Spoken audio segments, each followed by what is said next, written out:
today's video, I'm going to be showing you how to fill a foil balloon. This is a number 6 balloon, pink, 32 inches, with an electric pump. So I've done the video of how to use a manual hand pump. If you have not seen that video, I'm going to link it in the description box. You can tag the AutoCAD above.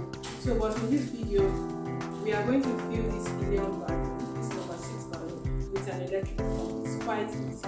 So the first thing you're going to do is to look for the mouth of the balloon, which is this. And then I have also imputed a small nozzle of the pump into the bigger one so that you can have access to it.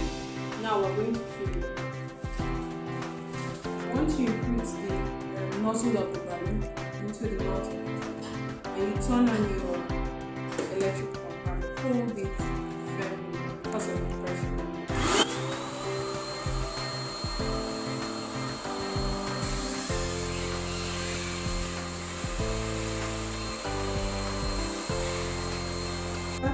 And then, once it's filled, you press the seal of the mouth of the balloon. And this is our number 6 balloon. The pressure is quite high, so you need to make sure that you hold it. Thank you. See you in my next video. Bye guys.